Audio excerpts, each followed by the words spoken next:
ஆயால் நம்ம வந்து இன்றைக்கி 17th Febோட கரண்ட் அஃபேர்ஸ் பார்க்கலாம். இப்போ பயோ ஏஷியா சம்மிட், இந்த சம்மிட் பற்றி பார்க்கலாம். ஸோ இது வந்து பார்த்தோம்னா ஹைதராபாத்தில் நடக்குது. ஸோ இது வந்து பார்த்தோம்னா ஒரு சயின்ஸ் சப்மிட், ஓகே, ஒரு இன்டர்நேஷ்னல் சயின்ஸ் சம்மிட் ஹைதராபாத்தில் நடக்குது. யார் நடத்துகிறாங்க பார்த்தோம்னா தெலுங்கானா. இது வந்து பார்த்தோம்னா 23வது எடிஷன். இது வந்து 23வது தடவை ஹைதராபாத்தில் நடக்குது. இதுதான் இதோட தீம், ஓகேங்களா?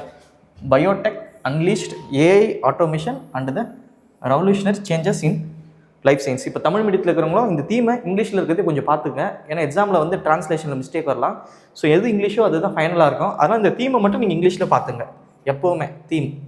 ஸோ இதுதான் அந்த சப்மிட்டு. இது வந்து பார்த்தோம்னா ஹைதராபாத்தில் நடக்குது. இதில் என்ன பண்ணுறாங்கன்னா பயோஃபார்மா, பயோடெக், பயோஃபார்மா, இங்கே இருக்கக்கூடிய மெடிசன், ஹெல்த் கேர், இதெல்லாம் வந்து பார்த்தோம்னா ஆர்டிஃபிஷியல் இன்டெலிஜென்ஸை கூட வந்து கனெக்ட் பண்ணுறாங்க. கனெக்ட் பண்ண ஒரு சப்மிட் தான் இந்த சப்மிட். ஸோ சப்மிட்டை பொறுத்த வரைக்கும் 4 விதமான கொஷின்ஸ் கேட்பாங்கன்னு சொல்லியிருக்கோம். ஒன்று வந்து பிளேஸு, யார் நடத்துகிறாங்க, எந்த எடிஷன், அதோட தீம். ஸோ இதை நம்ம ஞாபகம் வச்சுப்போம். இது தாண்டி வந்து இப்போ இந்த பிப்ரவரியில் நடத்தக்கூடிய வேறு சப்மிட்னு பார்த்தோம்னா India AI submit. So India AI impact submit அப்படின்ற சப்மிட் வந்து பார்த்தோம்னா டெல்லியில் வந்து நடக்குது. So India AI impact submit டெல்லியில் நடக்குது. பாரத் மண்டபம் 16லேருந்து 20 வரைக்கும் நடக்குது. ஸோ இதை பற்றின அப்டேட் வரும்போது நம்ம பார்ப்போம் 20ஆம் தேதி. அடுத்து வேறு என்ன சப்மிட் நடக்க போகுதுன்னா 18வது பிரிக்ஸ். ஸோ 18வது பிரிக்ஸ் மாநாடு வந்து பார்த்தோம்னா உச்சி மாநாடு இந்தியாவில் நடத்த போகிறாங்க. இந்தியா தான் அதுக்கு தலைமை தாங்குது. ஸோ இந்த 2 சப்மிட் வந்து பார்த்தோம் பிப்ரவரி மாதம் நாம் பார்த்துருக்கோம். இது 3வது சப்மிட் வந்து பார்த்தா பயோ ஏஷியா சப்மிட். ஸோ அடுத்து இங்கே ஒரு ஃபேக்சுவல் இன்ஃபர்மேஷன் இருக்குது பாருங்கள். ஹைதராபாத் வந்து பார்த்தோம்னா ஜீனோம் வேலி ஆஃப் இந்தியா, இந்தியாவோட ஜீனோம் வேலி அப்படின்னு சொல்கிறாங்க. அப்படின்னா என்னென்னா இந்த இடத்துல ஹைதராபாத்தில் 200க்கும் மேற்பட்ட biopharma industries, so biotech, vaccine உருவாக்கக்கூடியது, மாத்திரை மருந்து, இந்த மாதிரி உருவாக்கக்கூடிய இண்டஸ்ட்ரீஸ் வந்து ஹைதராபாத்தில் ரொம்ப அதிகமாக இருக்கிறதுனால அதை வந்து ஜீனோம் வேலின்னு சொல்கிறாங்க. ஓகே, 200க்கும் மேற்பட்ட இண்டஸ்ட்ரீஸ் வந்து இந்த ஹைதராபாத்தில் இருக்குது. அதுக்கடுத்து வந்து பார்த்தோம்னா ஹைதராபாத் தான் வந்து பார்த்தோம் vaccine city of India. So அடுத்த நியூஸ் என்னென்னா கேரளா. ஸோ கேரளா வந்து பார்த்தோம்னா இந்த ஜனவரி பிப்ரவரியில் வந்து பார்த்தோம்னா நிறைய வாட்டி நியூஸில் வந்திருக்கு. அதில் எதில் வந்திருக்குன்னா இந்தியாவிலே முதல் முறை இந்த பாலிசிஸை இவங்க தான் வந்து இம்ப்ளிமெண்ட் பண்ணியிருக்காங்க, இவங்க தான் கொண்டு வந்திருக்காங்க. அந்த மாதிரி வந்து பார்த்தோம்னா நிறைய பாலிசிஸை வந்து பார்த்தோம்னா இந்த ஜனவரி பிப்ரவரியில் கேரளாவில் இம்ப்ளிமெண்ட் பண்ணாங்க. ஸோ அது எல்லாத்தையும் சேர்த்து ஒரே நாளில் இப்போ நம்ம பார்ப்போம். ஒவ்வொரு பாலிசியாக பார்க்கலாம். ஃபஸ்ட்டு பாலிசி என்ன சொல்லியிருக்காங்கன்னா கிராஃபின் பாலிசி.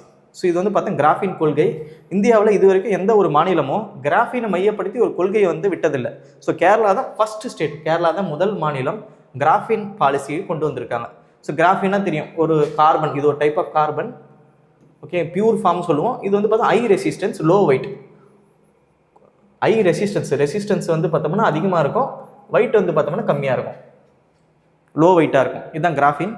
அடுத்து வந்து பார்த்தோம்னா அர்பன் பாலிசி. ஸோ நகர்ப்புற கொள்கை விட்டதுலையும் கேரளா தான் ஃபஸ்ட்டு. இந்தியாவில் எந்த ஒரு மாநிலமும் நகர்ப்புற கொள்கை விட்டதில்லை, கேரளா தான் ஃபஸ்ட்டு ஸ்டேட். ஸோ இதுவும் வந்து பார்த்தோம்னா கேரளா தான். அடுத்து என்னென்னா பேர்ட் அட்லஸ், நம்ம ஆல்ரெடி பார்த்தோம், ஓகேங்களா? கேரளா தான் முதல் ஸ்டேட் இந்த பறவைகளோட அட்லஸ். பறவைனா என்னென்ன பறவைகள் அந்த ஸ்டேட்டில் இருக்குது, அது எங்கே காணப்படும், அந்த பறவையோட குணம் பற்றலாம் விஷயங்கள்லாம் வந்து பார்த்தா கேரளா தான் லான்ச் பண்ணியிருக்காங்க. ஸோ நம்ம ஆல்ரெடி பார்த்தோம், கோவா தான் செகண்ட் ஸ்டேட்டு, கேரளா தான் ஃபஸ்ட்டு ஸ்டேட். ஸோ அடுத்து என்னென்னு பார்க்கும்போது எல்டர்லி பட்ஜெட். கேரளா தான் இந்தியாவிலே முதல் ஸ்டேட் இந்த மூத்த குடிமக்களுக்காக தனிப்பட்ட பட்ஜெட் 46,000 கோடி, ஓகேங்களா? 46,000 கோடி வந்து ஒதுக்கியிருக்காங்க. கிட்டத்தட்ட அவங்க பட்ஜெட்டில் வந்து பார்த்தோம்னா 19% பட்ஜெட் வந்து பார்த்தோம்னா இந்த எல்டர்லி பீப்புள், ஓகேங்களா, இந்த மூத்த குடி 60 வயசுக்கு மேலே இருக்கக்கூடிய சீனியர் சிட்டிசனுக்காக அவங்க வந்து பயன்படுத்தியிருக்காங்க. இதையும் நம்ம பார்த்தோம். கேரளா தான் முதல் state free education up to graduation, ஓகேங்களா, பட்டப்படிப்பு வரை இலவச கல்வி வந்து அறிவிச்சதும் கேரளா தான். ஸோ கேரளாவோட பட்ஜெட்டில் வந்து பார்த்தோம்னா இதை அறிவிச்சாங்க. ஸோ இது எல்லாமே வந்து பார்த்தோம்னா கேரளா வந்து ஒரு முன்னோடியாக இருக்காங்க. இது வந்து இந்தியாவில் எந்த ஒரு ஸ்டேட்லேயும் இது வந்து பண்ணதில்லை. கேரளா தான் வந்து பார்த்தோம்னா முதல் ஸ்டேட். ஸோ ஒவ்வொன்றா நம்ம படிப்போம். ஒன்று வந்து கிராஃபின் பாலிசி.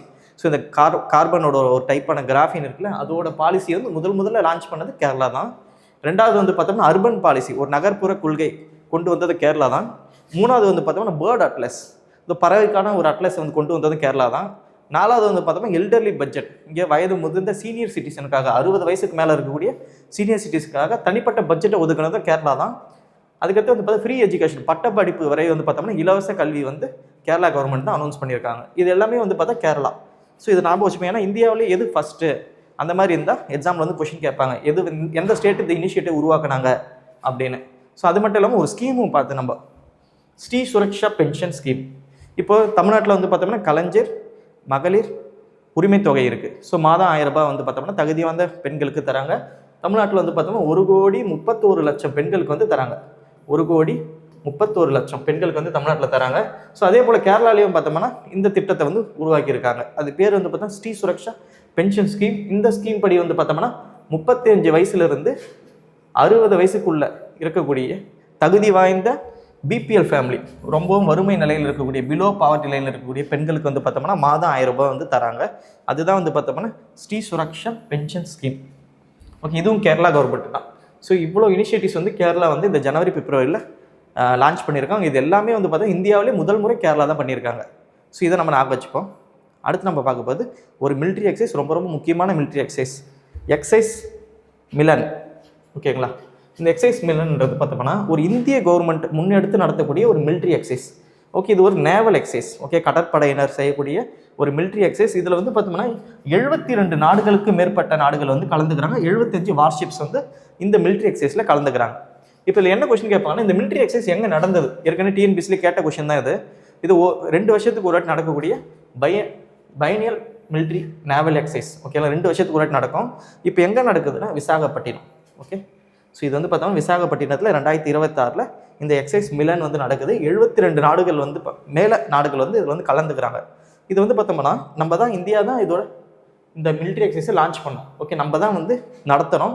இது எப்போ ஆரம்பிச்சதுன்னா 1995 4 நாடு, ஓகே 4 நேவிஸில் ஆரம்பிச்சது. ஓகே, 1995 வெறும் 4 நேவிஸில் ஆரம்பித்து இப்போ வந்து பார்த்தோம்னா 72 நாடுகளோட அந்த நேவல் படை, அந்த கடற்படை வந்து இந்த எக்ஸசைஸில் வந்து கலந்துக்குது. இது மூலமாக வந்து பார்த்தோம்னா இந்த ஆப்ரேஷன் இன்ட்ரா ஆர்பபிலிட்டி கோஆப்ரேஷன், இந்த மாதிரி பார்ட்னர்ஷிப்ஸ்லாம் வந்து ஒரு ஃப்ரெண்ட்ஷிப் வந்து பில்ட் ஆகுது இந்த மிலிட்ரி எக்ஸசைஸ் மூலமாக. ஸோ எக்ஸாம் பாயிண்ட் ஆஃப் நம்ம ஞாபகம் வச்சுக்கிறது மிலன் 2026 விசாகப்பட்டினத்தில் நடக்குது. இது 1995 ஆரம்பித்த ஒரு நேவல் எக்ஸசைஸ். ஞாபகம் வச்சுங்க, இது ஒரு கடற்படை எக்ஸசைஸ். ஓகே, இது ஒரு நேவல் எக்ஸசைஸ். இதுதான் நியூஸு. ஸோ அடுத்து நம்ம பார்க்க போது பிலிம்ஸ் பாயிண்டர். ஸோ ஆல்ரெடி நம்ம ஒரு நியூஸ் பார்த்தோம், அதோட அப்டேட் தான். ஆல்ரெடி நம்ம பார்த்தோம் பங்களாதேஷில் வந்து எலெக்ஷன் நடந்தது. ஸோ பங்களாதேஷில் வந்து பார்த்தோம்னா நேஷனலிஸ்ட் பார்ட்டி, தேசிய கட்சி வந்து வின் பண்ணாங்க. ஸோ அதோட தலைவரான தாரிக் ரஹ்மான் வந்து பார்த்தோம்னா இப்போ பங்களாதேஷோட பிஎம்ஐ வந்து பார்த்தோம்னா பதவி ஏற்றுக்கினார். ஓகேங்களா, பிஎம்ஐ வந்து பார்த்தோம்னா தாரிக் ரஹ்மான் வந்து பதவி ஏற்றுக்கினார் பங்களாதேஷ். ஸோ அதுக்கடுத்து வந்து பார்த்தோம்னா இந்தியாவிலே முதல் முறை, எப்போவுமே இந்தியாவோட ஃபஸ்ட்டுனா டிஎன்பிசியோட ஃபேவரட். அது என்ன இருந்தாலும் நம்ம தெரிஞ்சுக்கணும். இப்போ நேஷ்னல் கவ் கல்ச்சர் மியூசியம், ஓகேங்களா, தேசிய பசு கலாச்சார அருங்காட்சியகம் வந்து பார்த்தோம்னா மதுரா, ஸோ யூபியில் இருக்கக்கூடிய மதுரான்ற இடத்துல வந்து பார்த்தோம்னா உருவாக்கியிருக்காங்க. ஸோ இந்தியாவில் முதல் முறை பசுக்களுக்காக ஒரு அருங்காட்சியகங்களை வந்து உருவாக்கியிருக்காங்க. ஞாபகம் வச்சுப்போம், UP Mathura. Films point of வியூவில் அடுத்து நம்ம பார்க்க பார்த்து ஒரு ஸ்போர்ட்ஸ் நியூஸ். ஸோ ஸ்போர்ட்ஸில் வந்து பார்த்தோம்னா பெரிய அச்சீவ்மெண்ட்லாம் வந்து பார்த்தோம் டிஎன்பிசியில் கேட்பாங்க. இப்போ வந்து பார்த்தோம்னா ICC men's T20 world cup வந்து பார்த்தா இந்தியாவில் நடக்குது. இந்தியாவும் ஸ்ரீலங்காவும் இணைஞ்சு இந்த 2020 வேர்ல்டு கப் வந்து நடத்துகிறோம். இதில் வந்து பார்த்தோம்னா ஆப்கானிஸ்தானோட கேப்டன் ரஷீத் கான் வந்து பார்த்தோம்னா 700 விக்கெட் எடுத்திருக்காரு. 700 விக்கெட். இது வரைக்கும் எந்த ஒரு பவுலரும் 700 2020 விக்கெட் எடுத்ததில்லை இன்டர்நேஷ்னல் லெவலில். அதை வந்து அவர் எடுத்திருக்காரு. இவர் தான் ஃபஸ்ட் பவுலர். இங்கே இருக்கக்கூடிய பந்து வீச்சாளர்ல யாருமே அவ்வளோ விக்கெட் எடுத்ததில்லை. இவர் தான் ஃபஸ்ட்டு 700 விக்கெட்டை வந்து தொட்டிருக்காரு. ஸோ இதை ஞாபகம் வச்சுப்போம். ஏன்னா இந்தியாவில் இந்த ஐசிசி வேர்ல்டு கப் நடக்கிறதுனால இங்கே நடந்திருக்கக்கூடிய ஒரு சாதனையை நம்ம ஞாபகம் வச்சுப்போம் எக்ஸாம் பாயிண்ட் ஆஃப் வியூவில். ஓகே, அடுத்து நம்ம பார்க்க பார்த்து மெயின்ஸ் பாயிண்டர். ஸோ மெயின்ஸில் வந்து பார்த்தோம்னா இப்போ நம்ம சிலபஸ் போனோம். போன கிளாஸில் வந்து பார்த்தோம்னா நம்ம தீம் வச்சு பார்த்தோம், டெக்னாலஜி இன் அக்ரிகல்ச்சர். ஒரு விவசாயிக்கு டெக்னாலஜிக்கு எந்த அளவுக்கு முன்னேற்றம் அடையுதுன்னு பார்த்தோம். இந்த வாட்டி ஒரு சிலபஸ் நோக்கி போகலாம். Child education. இந்த சைல்டு எஜுகேஷன் நம்ம படிக்கணும்னா ஃபஸ்ட் நம்ம சைல்டுஹுட்டை 2ஆக பிரிக்கணும். ஓகே, ஒரு குழந்தை பருவத்தை 2ஆக பிரிக்கிறோம். ஒன்று வந்து 0லிருந்து 6 வயசு, இன்னொன்று 6லிருந்து 14 வயசு குழந்தைகளை பிரிக்கிறோம். இப்போ இது வந்து பார்த்தோம்னா ரொம்ப ரொம்ப முக்கியமான பருவம். இந்த பருவத்தை பற்றி டிஎன்பிசியில் கேட்க அதிக வாய்ப்பு இருக்குது. இதை முடிச்சுட்டு நம்ம இந்த பருவம் வரும், இதுதான் வந்து பள்ளி பருவம். ஓகே, நம்ம வந்து ஸ்கூலுக்கு போவோம். அந்த ரைட் டு எஜுகேஷன் ஆக்டில் வந்து 6 to 14 வயசுக்குள்ள குழந்தைகள் ஃப்ரீயாக வந்து கம்பல்சரி படிக்கணும்னு சொல்லியிருப்பாங்க. ஸோ இப்போ இந்த பருவத்தை இன்னைக்கான சிலபஸில் பார்ப்போம். நாளைக்கு வந்து பார்த்தோம்னா அந்த பருவத்தை பார்ப்போம். ஸோ இப்போ நம்ம பார்க்க போது 0 to 6 ஏஜ். ஓகேங்களா, 0லிருந்து 6 வயசுக்குள்ள குழந்தைங்க. அதை தான் வந்து early childhood care and education சொல்லுவாங்க. இதோட பேர். அவங்களுக்கு என்ன படிப்பு கொடுக்கணும், அவங்கள எப்படி பார்த்துக்கணும், அதை பற்றி சொல்கிறது, அவங்கள எப்படி பராமரிக்கணும்னு பற்றி சொல்கிறது. இதுலேருந்து டாப்பிக்லேருந்து கொஷின் வர அதிக பாசிபிள் இருக்குது. ஏன்னா இப்போ வந்து சென்ட்ரல் கவர்மெண்ட் வந்து பார்த்தோம்னா இந்த இப்போ வந்து பார்த்தா சென்ட்ரல் கவர்மெண்ட் பார்த்தோம்னா 0 to 6 இயர்ஸ்க்கு அதிக முக்கியத்துவம் தராங்க. ஏன் முக்கியத்துவம் தராங்கன்னா 85% பிரெயின் டெவலப்மெண்ட், மூளை வளர்ச்சி வந்து பார்த்தோம்னா இந்த ஏஜில் தான் நடக்கும். ஸோ 85% பிரெயின் டெவலப்மெண்ட் பார்த்தோம்னா இந்த 0லேருந்து 6 வயசுக்குள்ளே அந்த குழந்தைகளுக்கு நடக்கும். அதனால் இந்த பருவத்தை வந்து பார்த்தோம்னா நம்ம முக்கியமான பருவன்றதுனால நிறைய கவர்மெண்ட் ஸ்கீம்ஸ், நிறைய பாலிசிஸ்லாம் இருக்குது. அது எல்லாத்தையும் நம்ம படிக்க போகிறோம் இந்த கிளாஸில். சரி, பார்க்கலாம். ஸோ இதுக்கான மெட்டீரியல் நீங்கள் எப்படி ரெடி பண்ணனா, ஒரு இன்ட்ரோடக்ஷன் ரெடி பண்ணீங்க. ஃபஸ்ட்டு இந்த 0 to 6 வயசுனா என்னன்றது சொல்லுங்கள். ரெண்டாவது இதோட முக்கியத்துவம், ஏன் இந்த சின்ன குழந்தைய வந்து நம்ம பார்த்துக்கணும், முக்கியத்துவம். இன்டர்நேஷ்னல் லெவலில் ஏதாச்சும் ட்ரீட்டி இருக்கான்னு பாருங்கள். இன்டர்நேஷ்னல் லெவலில் ஏதாச்சும் ட்ரீட்டி இருக்கா, அதுக்கு வந்து கான்ஸ்டியூஷனல் அண்ட் லீகல் ப்ரொவின்ஸ், நம்ம கான்ஸ்டியூஷனில் ஏதாச்சும் ஆர்டிக்கல் இருக்கா, இந்த 0 to 6 வயசு குழந்தைக்கு பார்த்தோம்னா ஏதாச்சும் ஆர்டிக்கல் இருக்கான்னு பாருங்கள்.